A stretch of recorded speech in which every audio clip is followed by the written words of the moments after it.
Seeja Taxila Tamil podcast உங்களை இந்த ஆழமான விவாதத்திற்கு வரவேற்கிறது. வீட்டிலிருந்தபடியே வரிச்சட்ட வழக்குகளை கேட்டு மகிழுங்கள். ஜிஎஸ்டி சட்ட அறிவை மேம்படுத்த சீஜா டாக்ஸ்லா தமிழ் பாட்காஸ்டை தவறாமல் கேளுங்கள். எங்களுடன் இணைந்திருக்க தொடர்பு கொள்ள வேண்டிய எண் 9964886879. வணக்கம்.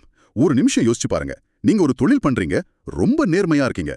ஒரு சப்ளையர் கிட்ட அந்த பொருள் வாங்குறீங்க, அதுக்கான ஜிஎஸ்டி வரியும் கரெக்டா அவருக்கு கட்டிடுறீங்க. ஆனா அந்த சப்ளையர் அந்த பணத்தை அரசாங்கத்துக்கு கட்டாம ஏமாத்திட்டாருன்னு வச்சுக்கோங்க. திடீர்னு ஒரு நாள் வரித்துறை அதிகாரிகள் உங்க கதவு தட்டி நீங்க ஏற்கனவே கட்டின வரிய மறுபடியும் கட்டுங்கன்னு சொன்னா உங்களுக்கு எப்படி இருக்கும்? நெஞ்ச வெடிச்சிடும் இல்லையா? நான் என்ன தப்பு செஞ்சேன்னு தான் தோணும். நாம சரியா இருந்தும் வேறொருத்தர் செஞ்ச தப்புக்கு நாம தண்டனை அனுபவிக்கணுமா? இந்த ஒரு கேள்விதான் இன்னைக்கு நாம அலச போற திரிபுரா உயர்நீதிமன்ற தீர்ப்போட மையப்புள்ளி. ஆமா, இது ஏதோ கற்பனை கதை இல்ல, நிஜமாவே ஒரு நிறுவனத்துக்கு நடந்திருக்கு. சரி, அந்த வழக்கோட பின்னணிய கொஞ்சம் விரிவா பார்க்கலாம். சொல்லுங்க, என்னதான் நடந்துச்சாங்க? இது ஒரு ரப்பர் வியாபாரம் செய்யற ஒரு நிறுவனத்தோட கதை. அவங்க ஜூலை 2017ல இருந்து ஜனவரி 2019 வரைக்கும் ஒரு ஸ்பெசிபிக் சப்ளையர் கிட்ட இருந்து பொருள் வாங்கியிருக்காங்க. ஓகே, கிட்டத்தட்ட 1.5 வருஷம். ஆமா, அதுக்காக கிட்டத்தட்ட 1,11,00,000 ரூபாய்க்கு மேல ஜிஎஸ்டி வரிய அந்த சப்ளையருக்கு முறையா செலுத்தியும் இருக்காங்க. அதாவது அவங்க கணக்கு வழக்கு, பில்லு, பேங்க் ஸ்டேட்மெண்ட் எல்லாமே பக்காவா இருந்துச்சு. கரெக்ட். வாங்கினவங்க தரப்புல எந்த பிரச்சனையும் இல்ல. அப்போ சிக்கலே அந்த சப்ளையர் தான். அவர் என்ன பண்ணிருந்தாரு? அவர் என்ன பண்ணிருக்காருன்னா, இந்த நிறுவனத்துக்கிட்ட இருந்து வரிய வசூல் பண்ணிட்டு அதை அரசாங்கத்துக்கு கட்டவே இல்ல. அடப்பாவமே. அது மட்டும் இல்ல, அவரோட மாசம் தாக்கல் செய்ய வேண்டிய வரி கணக்குல, அதாவது ஜிஎஸ்டிஆர் 3B ரிட்டர்ன்ல எந்த வியாபாரமும் நடக்கலன்னு நில் கணக்கு காட்டியிருக்கார். அப்போ சிம்பிளா சொல்லணும்னா வரி பணத்தை வாங்கி தம் பாக்கெட்ல போட்டுட்டு அரசாங்கத்தை கைய விரிச்சிட்டாரு. சரியா சொன்னீங்க. அப்போ 1 கோடி ரூபாய்க்கு மேல அரசுக்கு வர வேண்டிய பணம் வரல. இத கண்டுபிடிச்சதும் வரித்துறை என்ன நடவடிக்கை எடுத்தாங்க? நேரா அந்த சப்ளையரை புடிச்சிருப்பாங்களே. அங்கதான் பெரிய ட்விஸ்டே இருக்கு. அவங்க தப்பு செஞ்ச சப்ளையர் மேல நடவடிக்கை எடுக்கிறதுக்கு முன்னாடி நேர்மையா வரிய கட்டின இந்த வாங்கின கம்பெனி கிட்ட வந்தாங்க.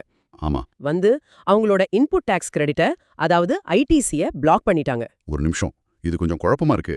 இது எப்படி இருக்குன்னா, ஒருத்தர் திருடிட்டு ஓடிட்டா போலீஸ் திருடனை தேடாம யார் வீட்டுல திருடு போச்சோ அவங்க கிட்டே வந்து ஃபைன் போடுற மாதிரி இல்லையா? நீங்க கேக்குறது ரொம்ப சரியான கேள்வி. ஆனா வரித்துறை சும்மா இதை செய்யல. அவங்க ஒரு சட்டப்பிரிவை கையில எடுத்தாங்க. சட்டத்துல இதுக்கு இடம் இருக்கா என்ன? ஆமா, சிஜிஎஸ்டி சட்டம் பிரிவு 16(2)(c)ன்னு ஒன்னு இருக்கு. அந்த சட்டப்பிரிவு என்ன சொல்லுதுன்னா, நீங்க ஐடிசி கிளைம் பண்ணணும்னா உங்களுக்கு பொருள் வித்த சப்ளையர் அந்த வரி அரசாங்கத்துக்கு கட்டி இருக்கணுங்கிறது ஒரு முக்கியமான நிபந்தனை. ஓ, இப்படி ஒரு கண்டிஷன் இருக்கா? ஆமா, இந்த ஒரு வரிய வச்சுக்கிட்டு உங்க சப்ளையர் பணம் கட்டல, அதனால உங்களுக்கு ஐடிசி கிடையாது, அந்த 1.11 கோடி ரூபாய வட்டியோட அபராதத்தோட நீங்க தான் கட்டணும்னு ஒரு நோட்டீஸ் அனுப்பிட்டாங்க. ஆட கடவுளே, சட்டமே அப்படி இருக்குன்னா அந்த நிறுவனம் என்ன செய்ய முடியும்? அவங்க இதை ஏத்துக்க தயாரா இல்ல. நேரா திரிபுரா உயர்நீதிமன்றத்துக்கு போனாங்க. சரி, வரித்துறையோட இந்த உத்தரவு அநியாயம். அது மட்டும் இல்ல, இந்த பிரிவு 16(2)(c) சட்டமே செல்லாதுன்னு சொல்லி ஒரு பெரிய சட்ட போராட்டத்தையே ஆரம்பிச்சாங்க. அவங்க வச்ச வாதங்கள் என்னென்ன? ரொம்ப முக்கியமான கட்டம் இது. ஆமா, அவங்க 4 முக்கியமான விஷயங்களை சொன்னாங்க. முதல் விஷயம், இது எங்களால முடியாத காரியம். முடியாத காரியமா? ஆமா, நான் ஒரு பொருளை வாங்குறேன், எனக்கு வித்தவர் சரியா வரி கட்டுறாரா இல்லையான்னு நான் எப்படி கண்காணிக்க முடியும்? இது சாத்தியமில்லாத ஒரு நிபந்தனைன்னு சொன்னாங்க. ரொம்ப நியாயமான பாயிண்ட். ஒரு வியாபாரி தன் தொழிலை பாப்பாரா இல்ல சப்ளையருக்கு போலீஸ் வேலை பாப்பாரா? சரி, அடுத்த வாதம் என்ன? அடுத்தது இரட்டை வரி விதிப்பு. நாங்க ஏற்கனவே ஒரு தடவை சப்ளையர் கிட்ட வரிய கட்டிட்டோம். இப்போ நீங்க மறுபடியும் அதே வரிய கட்ட சொல்றீங்க. ஒரே வியாபாரத்துக்கு 2 தடவை வரி வாங்குறது சட்டப்படி தப்புன்னு அழுத்தமா சொன்னாங்க. ஆமா, இது நேரடியான இரட்டை வரி விதிப்பு தான். இது சட்டத்துல அனுமதிக்கவே முடியாது. நிச்சயமா. மூணாவதா, இது அவங்களோட தொழில் செய்யும் அடிப்படை உரிமையை பாதிக்குதுன்னு சொன்னாங்க. ஆமா, இந்த மாதிரி ஒரு சட்டம் இருந்தா நாங்க எப்படி நிம்மதியா தொழில் செய்ய முடியும்? எந்த சப்ளையரை நம்புறது? இது எங்களோட அடிப்படை உரிமைக்கு எதிரானதுன்னு வாதிட்டாங்க.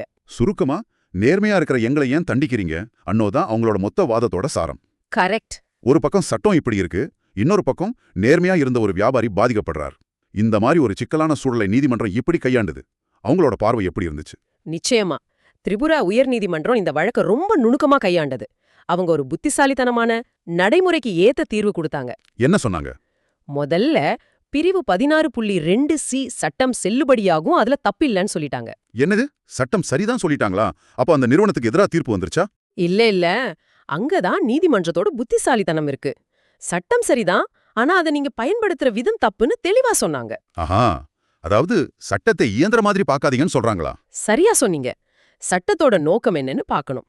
நேர்மையான வரி செலுத்துபவர்களை தண்டிக்கிறது அதோட நோக்கம் இல்லைன்னு ஒரு முக்கியமான விளக்கத்தை கொடுத்தாங்க. இதுதான் இந்த தீர்ப்போட சிறப்பம்சம். சட்டத்தை தூக்கி போடாம அதை எப்படி சரியா பயன்படுத்தணும்னு வழிகாட்டியிருக்காங்க. வேற என்னென்ன முக்கியமா சொன்னாங்க? பல விஷயங்களை தெளிவுபடுத்தினாங்க. முதல்ல வாங்குனவரும் வித்தவரும் கூட்டுச்சதி செஞ்சு அரசை ஏமாத்த நினைச்சா ம். இல்லனா அந்த வியாபாரமே ஒரு போலி பில் பரிவர்த்தனையா இருந்தா அப்ப நீங்க வாங்குனவர் மேல இந்த சட்டத்தை பயன்படுத்துறதுல தப்பில்லைன்னு சொன்னாங்க. ஓகே, அப்ப மோசடி இருந்தா மட்டும்தான் இந்த சட்டம் பாயும். ஆமா, ஆனா இந்த வழக்குல வாங்குன நிறுவனம் நேர்மையா இருந்ததுக்கு எல்லா ஆதாரமும் இருக்கு. அதனால அவங்கள தண்டிக்க முடியாதுன்னு சொல்லிட்டாங்க. அப்போ வாங்குறவங்களோட நோக்கம் ரொம்ப முக்கியம்னு கோர்ட்டு சொல்லுது. நேர்மையா இருந்தா பாதுகாப்பு உண்டு. இதுவே ஒரு பெரிய நிம்மதி. அடுத்ததா அந்த சாத்தியமில்லாத சுமைவாதத்தை நீதிமன்றம் முழுசா ஏத்துக்குச்சு. அப்படியா? ஆமா, ஒரு வாங்குபவர் தான் சப்ளையர் வரி கட்டுறாரான்னு கண்காணிக்கணும்னு எதிர்பார்க்கறது நடக்காத காரியம்னு ரொம்ப யதார்த்தமா சொன்னாங்க. சூப்பர். அப்போ இரட்டை வரி விதிப்பு பத்தி என்ன சொன்னாங்க? அதுல ரொம்ப உறுதியா இருந்தாங்க. ஏற்கனவே வரி கட்டின ஒரு நேர்மையான நபர்கிட்ட மறுபடியும் வரி வசூலிக்கிறது அப்பட்டமான இரட்டை வரி விதிப்பு தான். அதுக்கு சட்டத்துல இடமே இல்லைன்னு திட்டவட்டமா சொல்லிட்டாங்க. சரி. கடைசியா வரித்துறைக்கு ஒரு தெளிவான அறிவுரையையும் கொடுத்தாங்க. யாரு தப்பு செஞ்சாங்களோ அவங்கள போய் பிடிங்க. ஆஹா.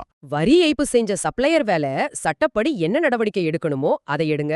அதை விட்டுட்டு நேர்மையா நடந்துகிட்ட வாங்குனவரோட ஐடிசியை முடக்குறது சரியான அணுகுமுறை இல்லைன்னு தெளிவா சொல்லிருச்சு.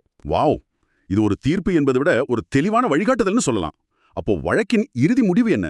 வரித்துறையோட அந்த உத்தரவை முழுமையா ரத்து செஞ்சுட்டாங்க. அது மட்டும் இல்லாம அந்த நிறுவனத்துக்கு சேர வேண்டிய அந்த 1.11 கோடி ரூபாய் ஐடிசியை உடனே வழங்கணும்னு உத்தரவு போட்டாங்க. இது அந்த ஒரு நிறுவனத்துக்கு கிடைச்ச வெற்றி இல்ல, இந்தியா முழுக்க இருக்கிற லட்சக்கணக்கான நேர்மையான வரி செலுத்துபவர்களுக்கு கிடைச்ச ஒரு மிகப்பெரிய வெற்றி. நிச்சயமா இந்த தீர்ப்பு ஒரு வலுவான கவசம் மாதிரி. அப்போ இந்த தீர்ப்புல இருந்து நம்ம நேயர்கள் எடுத்துக்க வேண்டிய முக்கியமான பாடம் என்ன? இனிமேல் இந்த மாதிரி பிரச்சனை வந்தா பயப்பட தேவையில்லையா? பயப்பட தேவையில்ல, ஆனா கவனமா இருக்கணும். உங்ககிட்ட பொருள் வாங்கினதுக்கான இன்வாய்ஸ், சப்ளையருக்கு பணம் செலுத்தினதுக்கான வங்கி ஆதாரம், உங்க GSTR 2A பதிவுகளோட எல்லாம் சரியா பொருந்துச்சுன்னா யாரும் உங்க ஐடிசியை அவ்வளவு சுலபமா மறுக்க முடியாது. அப்போ நாம சரியா இருந்தா போதும். ஆமா, இந்த தீர்ப்புக்கு பிறகு உங்களுக்கும் சப்ளையருக்கும் தொடர்பு இருக்கு. நீங்களும் அந்த மோசடியில ஒரு பங்குதாரர்னு நிரூபிக்க வேண்டிய கடமை வரித்துறைக்கு தான் இருக்கு. இது ஒரு பெரிய மாற்றம். ஆக நீங்க உங்க பங்குக்கு சரியா நேர்மையா இருந்தா சட்டம் உங்களை கைவிடாதுங்கிறதுக்கு இந்த திரிபுரா உயர்நீதிமன்ற தீர்ப்பு ஒரு சிறந்த உதாரணம். முற்றிலும் உண்மை. ஆனா இந்த தீர்ப்பு ஒரு பாதுகாப்பை கொடுத்தாலும் இது நம்ம மனசுல ஒரு முக்கியமான கேள்வியை எழுப்புது. என்ன கேள்வி அது? ஆரம்பத்திலேயே இந்த மாதிரி மோசடியான நம்பகத்தன்மை இல்லாத சப்ளையர்கள் கிட்ட இருந்து நம்மளை எப்படி பாதுகாத்துக்கிறது? ஆமா, இது ரொம்ப முக்கியமான கேள்வி. ஒருத்தரோட வியாபாரம் பண்றதுக்கு முன்னாடி அவரோட நம்பகத்தன்மையை எப்படி சரிபார்க்கிறது? இத பத்தி நீங்க கண்டிப்பா சிந்திக்கணும். இது சிஜா டாக்ஸ் லா தமிழ் பாட்காஸ்ட், உங்கள் GST legal learning partner. GST சட்டம் பேசும் உங்கள் தோழன். எங்களுடன் இணைந்திருக்க தொடர்பு கொள்ள வேண்டிய எண் 9964886879.